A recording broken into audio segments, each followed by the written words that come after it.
کہ سب کچھ یہاں موجود ہے، ہم آگے کی طرف جا رہے ہیں، ہمارے سسٹم میں سب کچھ آلریڈی انسٹالڈ ہے، تو اس کو دیکھنے کی کیفیت کا نام ان بچوں کی تربیت اس انداز میں کی گئی ہے کہ تمام تر پابندیاں کر رہے ہیں، صائم بھی ہوتے ہیں، دیگر پابندیاں میں قبول کی ہیں، پھر کہیں جا کر ان میں یہ لطافت پیدا ہوگی۔ میں عرض کر رہا تھا کہ مثنوی شریف کے 27,000 اشعار جو ہے ایک بحر ذخار ہیں گزشتہ 750 سال سے الحمدللہ ثم الحمدللہ ہر اوپر کی سطح پر پڑھے جا رہے ہیں، اور اس کے آخر میں ایک عجیب و غریب شعر ہے حضرت مولانا نے جو تحریر فرمایا ہے، باقی گفتاریت بے زبان، کہ اس کے بعد کا جو مضمون ہے وہ بغیر زبان کے ہے۔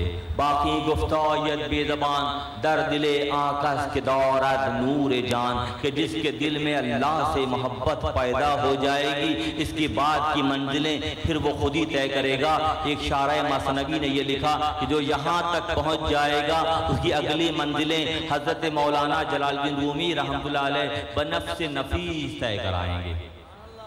یہاں تک جو آ جائے گا اس کے بعد کی منزلیں مولانا طے کرائیں گے۔ لامتناہی سلسلہ ہے علم و عرفان کا مثنوی شریف میں، اس کی تفسیر میں، اس کی تشریحات میں۔ جبھی عبدالرحمن جامی رحمۃ اللہ علیہ نے فرمایا کہ مثنوی مولوی مانوی ہست و قرآن دار زبان پہلوی، کہ فارسی زبان میں قرآن کی تشریحات کا نام ہے۔ ایک واقعہ بیان کر کے ہم نماز عشاء کی تیاری کر لیں گے۔ سریانوس نامی ایک نوجوان جو کہ پارسی نوجوان تھا، شہر خونیہ میں معین الدین پروانہ کی حکومت نے اسے پھانسی کا حکم دیا قتل کے مقدمے میں۔ وہ کسی طرح سے وہ جو محافظوں سے چھڑا کر اپنے آپ کو مولانا کی بارگاہ میں آ گیا اور آ کے اس نے درخواست کی کہ مجھے اپنی پناہ میں لے لیجئے، میں جوان ہوں، میں مرنا نہیں چاہتا۔ مولانا نے اس کو پناہ دے دی۔ جب سپاہی آئے تو مولانا نے کہا کہ جا کے اپنے حاکم سے کہہ دو کہ ہم نے معین الدین پروانہ، ہم نے سریانوس کو پناہ دے دی ہے۔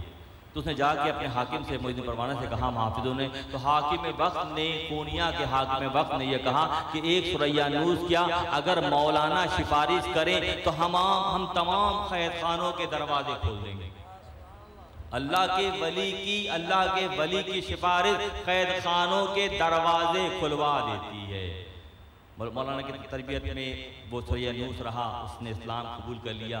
مولانا نے اس کا نام علاء الدین رکھا۔ اپنے وقت کا بہت بڑا ولی کامل بنا بعد میں جا کر سریانوس۔ اس نے ایک عجیب و غریب جملہ کہا کہ پہلے میں خدا کو پڑھتا تھا، میں خدا خوانی کرتا تھا،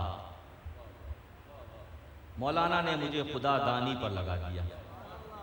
پہلے میں خدا کو پڑھتا تھا، میں نے اس واقعے کو اس لیے اس وقت لیا ہے، بے شمار واقعات ہیں، گھنٹوں چاہیے بیان کرنے کے لیے، تو میں اس واقعے کو اس لیے لیا کہ سریانوس نے کہا کہ اپنے مذہب پر چل کر میں خدا کو پڑھتا تھا، مولانا کی صحبت اختیار کر کے مجھے مولانا نے خدا کی پہچان کرا دی۔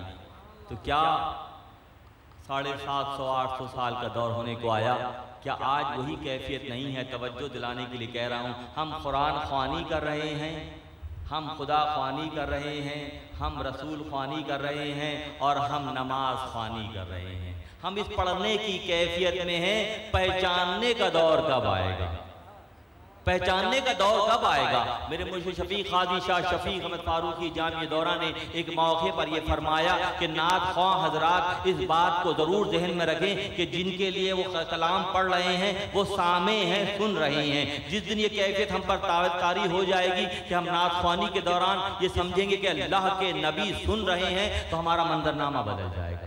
اور جب تک ہم خدا خوانی، نماز خوانی کی کیفیت میں رہیں گے، جب تک ہم اپنے آپ کو نہیں پہچانیں گے، ہم اپنے رب کو پہچاننے جیسے نہیں ہوں گے۔ مثنوی شریف کے 27,000 اشعار میں از روی قرآن اس کی تشریحات جو بیان کی جاتی ہیں، مثنوی شریف کا نام ہی خود آگہی و خدا آگہی کی کیفیت ہے۔